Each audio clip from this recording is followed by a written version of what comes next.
So for decades, our culture has glorified the dream job, often painted as the ultimate life goal, as a singular destination where fulfillment, happiness, and self-worth converge. Where the hell did I just get an accent from? What if this notion is not only impractical, but also potentially dangerous? In fact, I think it is really dangerous. By tying all of our identity and happiness to a job, particularly one working for someone else, we run the risk of losing sight of what truly matters to us, our passions, our values, our connections. So today, we're going to go over the true reality of work and how our dream job is really in our mind, but we can make sure, or we can ensure at least, that aspects of that dream job are brought to fruition, are brought to reality. That could be as entrepreneurs, that could potentially even be working for someone else, but not finding our complete identity within a job and making sure our passions are what we are doing. Today in the Ambition Show, let's get it.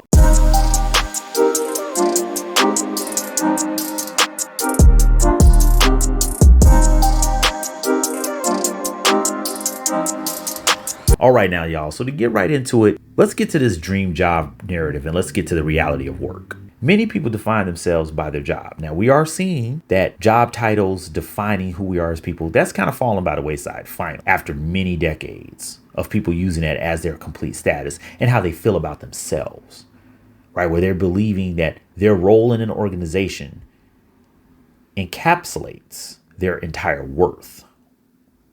However, jobs are often subject to external factors. And this is where it gets tricky, right? Beyond our control, such as layoffs, restructuring, or shifts in the industry trends, right? One time frame, that industry had to have more workers. So people are getting pushed to be lawyers, or people are getting pushed into areas like engineering, or people are getting pushed into positions like HR. And then all of a sudden, the focus changes, not just from the industry, from outside the industry and what people need, but just from the corporations and the business's priorities. When these changes occur, they can leave individuals feeling lost and pretty much untethered, right, to what they had connected. They connected their entire identity to. And it can leave you, me, a lot of people questioning their purpose and their value, because remember, we tied a lot to those jobs. You also risk burnout. And this is one of the challenges and why we need to get away from that idea of a dream job. Because if you're chasing that dream job and you put all this pressure to grow, to excel, all this pressure on yourself, not say you're not going to reach it, but by the time you get to that goal, you burnt out.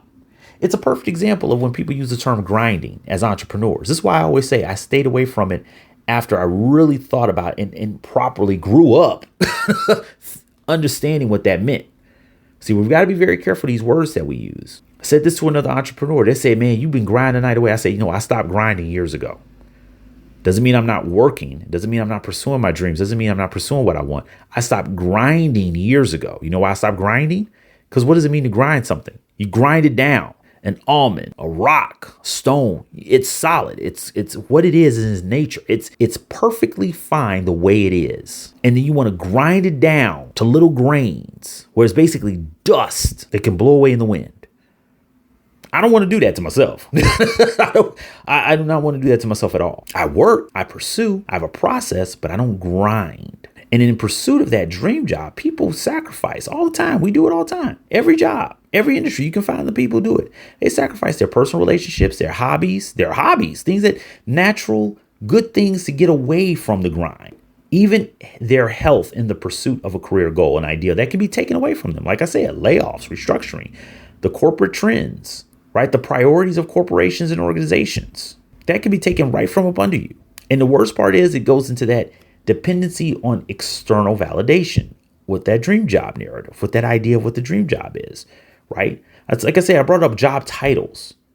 I can't tell you how many organizations I've been a part of where somebody had a title, being real with y'all, had an officer's title, CO, president, and everybody knew you ain't the boss. You got a title. For whatever reason, you got this title. We listen to that cat over there. We listen to that dude. We listen to that woman. We don't listen to you because you just have a title. This is why I've never been a title.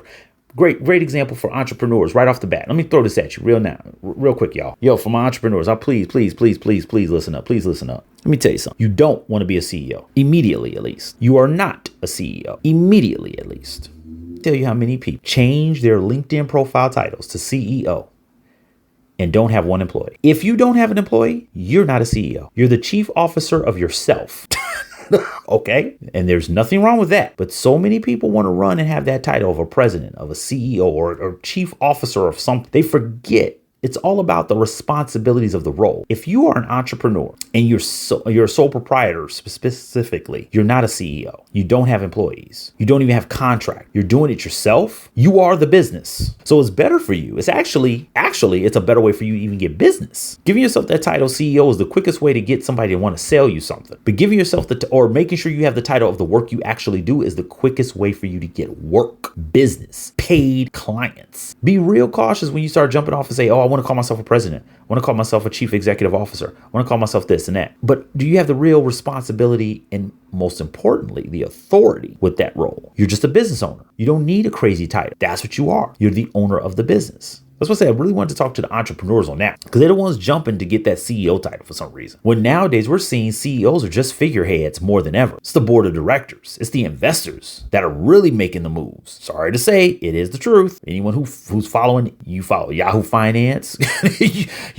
you look at any newsletter, any periodical about what's going on in the corporate world nowadays. You see a lot of CEOs are just another moving piece on that chessboard. Gonna keep it a bean with y'all, which makes it all more important not to just pursue a title and not to put that validation in these so-called dream jobs, just to seek approval of other people, just to capture titles and not do anything. It goes even to time management. People just want to capture and grab titles. I want to be the director of this. I want to be the CEO of this. I want to be the director of this, the executive director of that.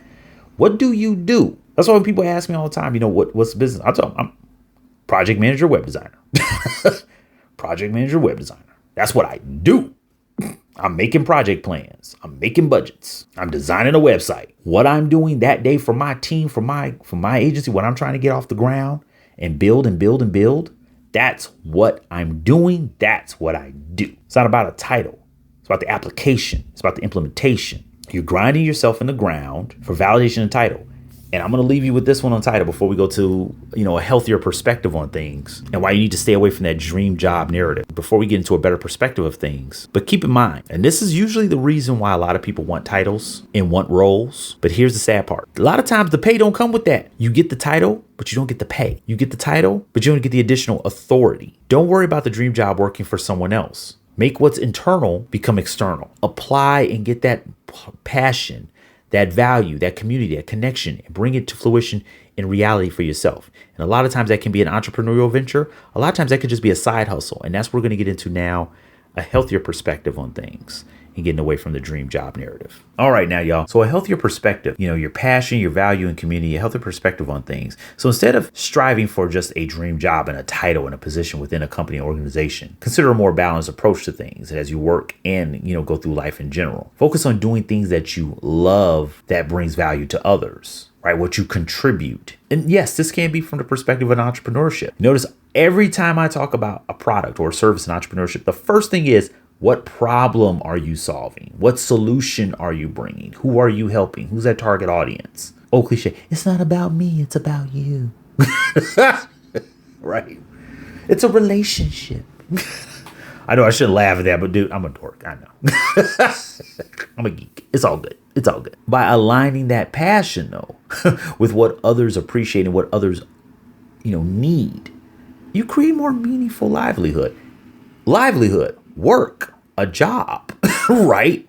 But it loses that terminology, dream job, and it starts going more into, the whimsical, abstract passion. But this is actual practical work that you're doing. It's the crazy part about it. A lot of people, tend to get away from it. They think that you can't think and have that, that aspiration, but you can, and it can be a reality, and you can make good money from it too.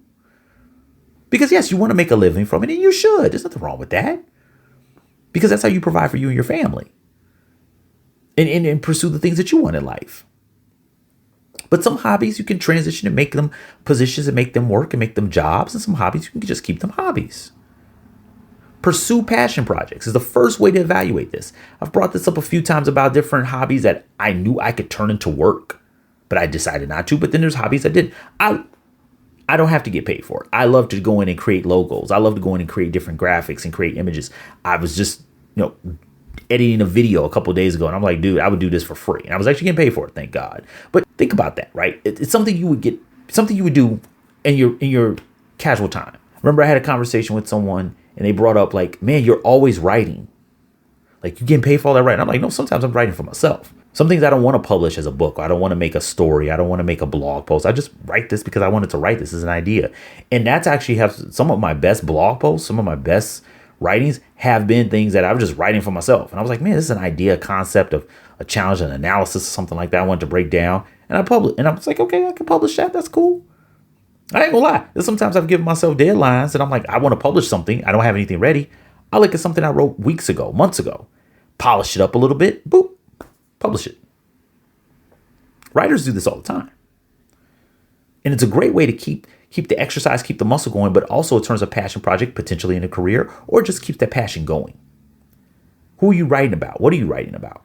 Maybe it's gardening. Maybe it's teaching. Maybe it's painting, dancing. When I skated and played hockey as a kid, I wanted to be a skate guard, because the best part about it, when I was a skate guard at the public rink, it would help me with my skating.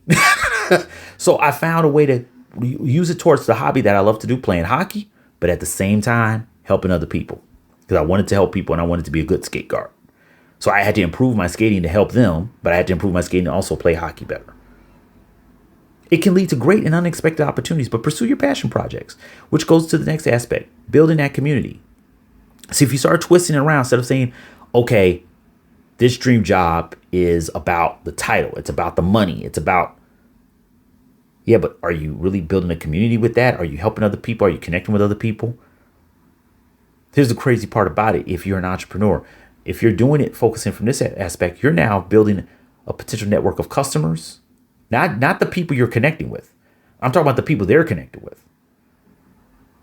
Any salesperson, I'm not talking about salesperson from a negative perspective. This is just a person who clearly has to make connection and has to, provide a return on investment to their teams and get in a return on investment, whether it's to their company or their business. But they'll tell you referrals, that's the first place you want to go. But if you're building a trusting relationship with a community, maybe you offer some services for free, or maybe you're doing it as a hobby, and someone says, hey man, I would pay you for doing something like this, or better yet, and I brought this up just in our last episode, where I'm literally having a conversation at cafes, 2 cafes specifically, I've gotten clients from that. From, hey, we need to get this done at this cafe. And the other conversation was speaking to the cashier. I know somebody who needs a website. I didn't know you did that. You came here all the time. You were working here for hours on end. I didn't know that's what you were doing. I know someone who needs a website. 2 clients, just like that. And that was from being a patron at a cafe. But maybe it's working with people at your church, your synagogue, your mosque. Doesn't have to be faith-based, of course. It could be another non-for-profit organization you work with. You're devoting your time and your energy, and you also devote your time and energy and skills as well. As I always talk about, skills are transferable, right? Skills, you can showcase your skills, and they say, hey, can you teach a class here? And then you get clients from that. Mentorship program, and then you get clients from that. Or better yet, you're just empowering and helping inspire other people. Not focusing on titles, not focusing on necessarily the dream job itself. See, when you apply it to something more than yourself, better than yourself, it's not just about, I need to acquire this title because of this paycheck. A whole world opens up. Create value, not titles. Like I said, about what do you do? What problems do you solve? What joy do you bring? What entertainment do you bring? What do you do? People often wonder, and people, I've heard people say this all the time. Oh my God, this person's getting this paid to play a sport. Or this person getting paid this much to sing a song or to act. And they don't see the value in that. I know, for me at least, maybe not you, but for me, I know from my own personal experience and multiple people that in my network, how many times they say, hey, I was having a horrible day, so I put on this movie. I was having a horrible time, so I went to I went to the movies, or I went to the theater, or I played the song. That musician, that actor, that director, they're bringing value, whether you want to see that or not. So think about that from being an artist, being a creative entrepreneur. What value are you bringing? And you can do this with any type of job. Yeah. If you're that accountant who offers pro bono service, and there are people who are seriously going through some, horrible tax situations, and they can't afford to hire somebody, you're very careful and restricted, and of course, protect your boundaries of your time and your skills. But at the same time, you're offering your skills. I can tell you right now, you're about to save a lot of people, not only time and money, but stress. And not only that stress, you could potentially be saving their lives, because we all know how money issues, right, just with taxes and things like that, that can disrupt you getting insurance, that can disrupt you getting the medications you need, that can disrupt you taking the jobs that you need to take, or the projects you want to work on, spending the time with your family. Yes, as an accountant, it can all lead to that. As a lawyer, it can all lead to that. As a doctor, of course, it can lead to that.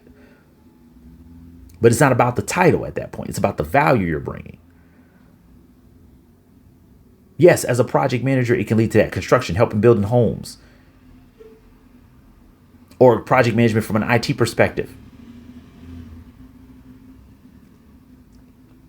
I mentioned this before when I went to SCORE and worked with a SCORE mentor. The person who helped me and my friend, we're potential business partner at the time, but my friend who we were going to go into a business, he was a real estate exec. He would offer his time to SCORE just for a few hours every month, a few hours, not days, not weeks, a few hours, to work with people in their questions about real estate. He saved us thousands, if not millions of dollars. Millions of dollars we didn't have at the time. $1,000 that we couldn't afford to lose. He saved us by some simple pieces of advice, because he was focused on, hey, I want to help people make better real estate decisions, or specifically commercial real estate decisions. What problems are you solving? Look at it from those three standpoints, right? What is a passion project I can pursue? How can I work and build with, or maybe not a community I already work with. How can I build a relationship with a community and bring more value? This could be with your current position. Your current position working for somebody else. Your current position working with your small business. Your current position, as an entrepreneurial venture that just started. Number one, the passion projects. Number two, building and working with the community. And number three, what value can I create with those communities, or community if it's only one, working on these projects? What can I do? And it can be as simple as just joining and volunteering your time to a non-for-profit organization, or maybe even a for-profit organization that's working with communities. I see these all the time, working with communities in schools and colleges. So when we come back, we're going to go over how Gen Z is leading the way with this, because like I said, this is really changing over time, and what everyone can learn from this. And of course, other Gen Zers who are maybe not on that path, maybe they are already on that, I need to have this dream job mindset. It's help you as well when we come back. All right, now, so Gen Z is really leading the way with this, right? They're at the forefront of redefining the idea of the day job and the dream job in general.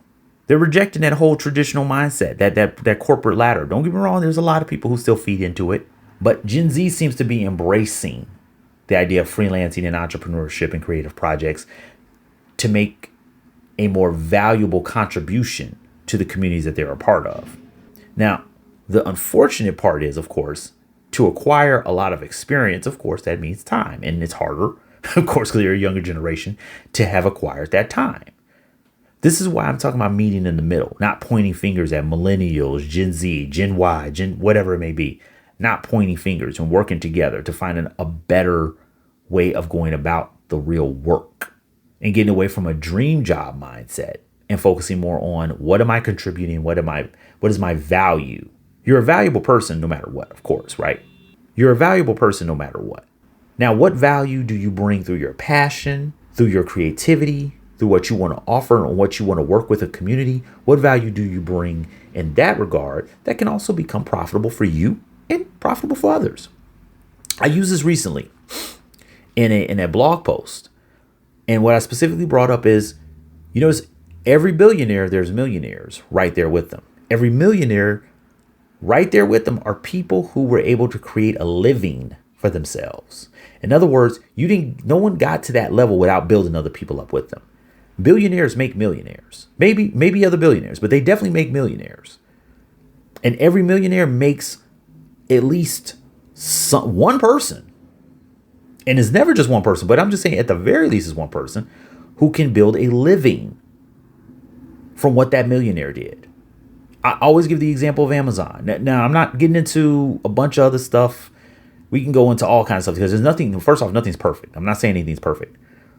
But look at every business that has literally come into existence because Amazon exists. Yes, that can have a negative effect. If Amazon goes away, a lot of businesses may go away. Because there's a lot of businesses that unfortunately still do the same thing where they put all their eggs in one basket. But I'm talking about the businesses that specifically, if Amazon didn't exist, that business wouldn't exist. If Shopify didn't exist, those businesses wouldn't exist. If Google didn't exist, those businesses wouldn't exist. It happens all the time. And the same thing down to people. I'm not talking about fully trickle down economics. No, I'm definitely not saying that. What I'm saying is you can't get to that level. If that is your level, you want that title, you want that money, you can't get to that level without making sure you got some millionaires you're making along the way. I need to make a millionaire to make a billion, for me to be a billionaire. I need to make positions for people to make a living for me to be a millionaire. It's not going to happen. I'm not going to be a millionaire. No one, whether it's my distributors, whether it's my vendors, my employees, my managers, my team members, my collaborators, my investors, somebody has to make a living for me to get to this point because I can't do it on myself. That self-made bullshit is bullshit. No one's self-made. No one. Don't care what you want to say. You want to challenge me on it? Challenge me on it. No one's self-made. Somebody helped you. And when you recognize that, you show gratitude to that. It's easy to say, now, how can I help somebody else? How can I build a team? How can I work with a team? And it's not about me necessarily getting to a point. It's about all of us getting somewhere. That team could be the community. That team could be the entire group of us making a business together, making an organization together, and then we build our roots throughout an entire community. That community could be a neighborhood. That community could be a city. That community could be a county. That community could be a state or a province. It's up to you how big, how small, how concise it needs to be. And we saw a lot of this. We saw a lot of this being spearheaded by millennials, really pushing a gig economy and building up other people up under them, saying, hey, you know what? We need people to collaborate with. But Gen Z is taking it to the moon and we want to keep it going. But there's a lot of people from all of the generations that can help keep it going, and we can grow and we can build livings together. I'm not saying you have to be out here singing Kumbaya, but I'm being real talk with you. We can build real communities from our businesses together. I've used this statistic a few times before, but when $1 is spent to a local business, a locally owned business within your community, that dollar spends more time within that community than if it does with a larger corporation or a larger business that just happens to be based in that community. If I spend $1 at the local grocery store, it's going to spend more time in that community because most of those employees live in that community. And when I say employees, I'm talking about all aspects of the business, not just cashiers, not just people who are getting the shopping carts or bag people or stock people. I'm talking everything from even the GM. Right. But a larger grocery store, that GM might live in another county. That GM might live in a whole nother state in some cases. And doesn't keep those dollars circulating within that community. But in that locally owned business, that maybe even helped. It's getting funding from a locally owned bank, keeps that money in that community. Taking it to a digital standpoint. OK, most people have found success, embracing, of course, digital platforms, which is awesome. I see this and I don't think enough people call this out all the time. No, if you have an Etsy, you have a Patreon, you have a YouTube, there's a lot of people. Hey, my video editor, he lives down the street or he lives in a town across from mine. On my Patreon, my guest speakers are business owners from my local community. Etsy, all of my crafts, all of my, my raw materials for my crafts, I source them. Maybe I source them from Amazon. Maybe I source them from online stores, but I also go to local shops around town, maybe gardening, maybe a seamstress. Maybe I do my printing at a local printing shop. I know communities still with local printing shops all over the place. And I'm in a big city and we still have quite a few. Not as many as we had before, of course, but that's my whole point. What can you do to empower that community, grow with that community, and build it up? So think about it that way. What value can you create and work with people from across different cultures, different generations? And now everybody can build an income and generate an income from it. And this can create a sustainable income stream, because if you showcase your value, we know what goes into that, right? I can refer you, can build out your client base, but you have to showcase your value first and your commitment to your passion personally. See, you're committed to yourself, but then committing to the community that you're working with. That whole job title went out the window at that point. You notice I didn't talk about anything about being a CEO, CFO. This is you. You could be anything at this point. See, it's focusing on the work that's getting done, not the title and the position. When we come back, we're going to go into the book of the episode and redefining the success. All right, now, so redefining success. Success doesn't have to mean climbing a corporate ladder and leading to a job title. Because once again, like I said, that doesn't necessarily mean pay. That doesn't mean stock options. And that damn sure don't mean job security. Okay. You want to focus on aligning your values and being supportive to a community. You can do that from any position. You can do that from any position. Like I said, a leader can be in any position, in any type of workplace in a team. You could work your 9 to 5, and that's what you do to get that paycheck. But then you do your most valuable work, and that's what you find the meaning in, and that's what you find the dream job, if you will, in that passion that you put into something. Two of my favorite podcasts. I've met one of those podcasters who said it has nothing to do with the money that he's making from his podcast. He was doing it before he was making some money from it. He's going to do it if he's not making any money from it. He's never stopped. He's getting the thousands of episodes. Another one of my favorite podcasts. Dude doesn't even ask for sponsors, affiliates, none of that stuff. He's doing it for the fun of it. Absolutely loves it. Before this thing even blew up. And he's like, hey, you know what? I'm going to be around when a lot of this money goes away from the business too, because a lot of people are only getting it for the money. It's not about the money. It's not about a title. And you know what the funny part is? With his podcast, he actually technically has employees. He don't call himself no damn CEO. It's not about a title. And I would challenge anybody. If I go to somebody's LinkedIn tomorrow and I find out they call themselves a CEO, the first thing I'm going to message them, how many employees you got? Just because it means nothing. It truly means nothing nowadays.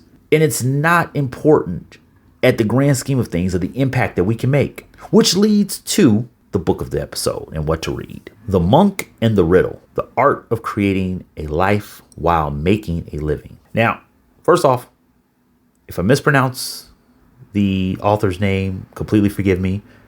If they're listening, so sorry. I'm just being honest with you, so sorry. It's by Randy Komisar. And I read this book, I want to say probably good 3 months ago. And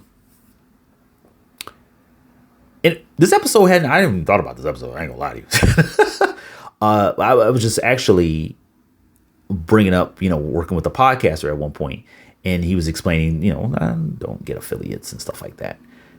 And I was like, wow, that's tough, because he's working a full-time job. I was working full-time. So it's like, man, I'm trying to figure out how to balance all this stuff. And I, heard what you had to say. Greater part about this is he explained, and this is how it relates to the book, and this is why that book kind of popped out to me when I was looking for different books, just to learn more about what he was doing. Was, we all talk about that work-life balance, and a lot of times with that work-life balance, a lot of people is like, okay, and I've seen it, and I think it can work this way as well. You do this as a hobby, and this is your work. And you make time for your hobby, and then you make time for your work. You make time for your family, you make time for your work. I was like, that's great. But what if you kind of, like I brought up a couple times, what if your hobby, you want it to be your work, but you want to have a work-life balance, and you don't want to get burnt out from your hobby? That's where this book comes in. It gives you both sides of that coin, right? What if you find your hobby, and you're like, man, this could become a really good, profitable gig. And better yet, maybe it's not my only source of income, but it's another source of income that I can put towards vacations. I can put towards money for my family. I could put towards, a college fund, or I could put towards down payment on a house. And that's the balance, right? It is work, but for it not to become stressful, you see the beauty in it all. And that's what I'm talking about, the beauty of it all. You see the beauty in the process. Oh yeah, that's the one that gets you. You see the beauty in the process. You see beauty in the time that you're spending towards it. You see the beauty in, I have to learn how to use Audacity or GarageBand, or I have to learn how to use Premiere Pro. You don't look at it as going to school. You look at it as like, hey, this is part of the process. It's kind of fun. That's the first way I took podcasting myself. I literally was like, okay, I'm going to learn these things. It's going to be kind of fun. But then I was like, oh, wait, as I'm learning things, these are things I can apply to helping more people with their podcast or with their graphic design or with their YouTube channel.